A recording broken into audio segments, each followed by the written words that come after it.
Hello, my name is Steve Johnson from the Academy of Smart Lawyers. I am here to explain to you how I think I and the Academy of Smart Lawyers as a whole are able to help you in your various journeys towards being, for example, a higher courts advocate, or maybe a solicitor that wants to become a barrister doing the bar transfer test, or indeed even if you were a bar student who feels that they require some additional training and coaching in the various skills that you need to master in order to pass your assessment. And of course, the assistance that we can offer, it's not limited merely to students, but also is highly useful and important for practicing lawyers from other jurisdictions who might want to improve their advocacy skills, or maybe even learn advocacy skills because their practice to date has been much more document and office based rather than courtroom based. It is, to quote a famous play, it is a man for all seasons, really. And the reason I think why I can help you is, I suppose, if I tell you something a little bit about myself. I was a practicing barrister, actually in Manchester, for 25 years.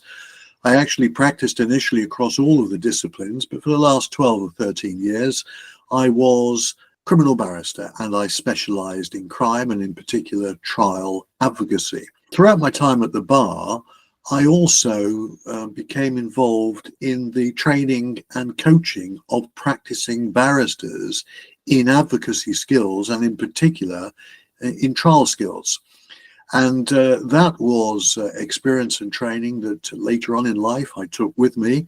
When I moved into higher education, I was the head of advocacy at Manchester Law School, part of the Manchester Metropolitan University, on their bar professional training course for 10 years, before moving on and being invited to join and subsequently joining the Inns of Court College of Advocacy, where I became heavily involved in designing their criminal course and their advocacy course as well.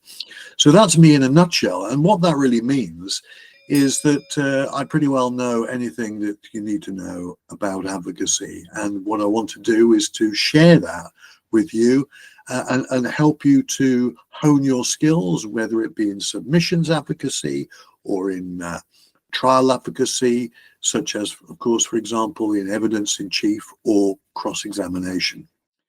So we have a course, and that course, as I say, is there to help you. And I hope to teach you things, regardless of your previous experience, that you may not have appreciated in the past.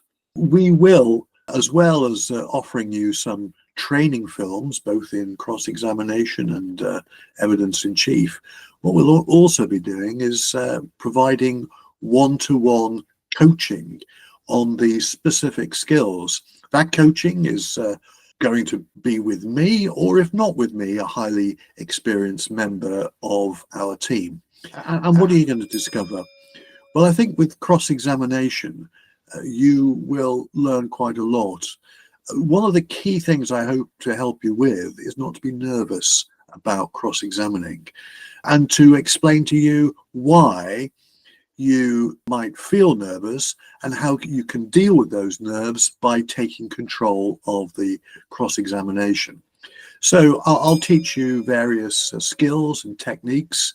I sometimes call them circus tricks that will enable you to conduct a very controlled, very finessed cross-examination of a witness, and skills that once you have learned them and feel comfortable with them, you'll be able to take into the courtroom with you.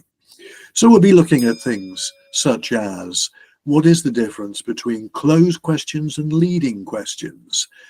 Too many advocates don't know the difference, and they deploy closed questions, and in so doing they lose control of their cross-examination. So we'll be looking very much at the difference and the type of questions that you should deploy that is used by barristers when cross-examining witnesses, how we hide our ultimate point and lead up to it in order to undermine the credibility of the witness.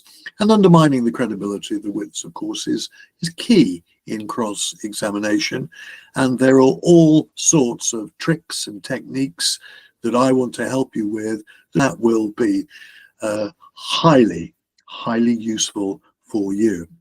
We also offer, of course, a course on examination in chief. Witnesses don't get to be cross-examined, generally speaking, unless they've been examined in chief, certainly in a criminal court. And the thing about examination in chief is that very often students and indeed practicing lawyers will say they find it much more difficult than cross-examination. And there's a reason for that. That's because there are many more rules in relation to examination in chief, which we must not break. And so the evidence in chief course will focus primarily on how to balance compliance with the various rules in relation to examination in chief with ensuring that you have a very natural, conversational style examination where all of the detail is covered and where there is a full story or picture drawn bit by bit, or indeed brick by brick, one might say. And the focus will be on how not to get yourself paralyzed with fear when examining in chief because you are fearful of asking a leading question. Leading questions can, in fact, be asked in examination in chief, and that's something that many lawyers don't actually appreciate. But it's about when they can ask those leading questions and in what circumstances that it is important.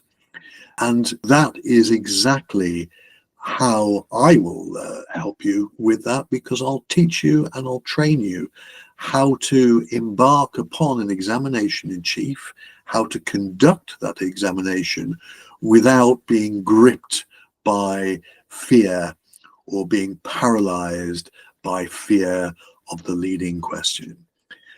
Don't worry, I'll deal with that and teach you how not to be worried and how not to find yourself in the grip of paralysis.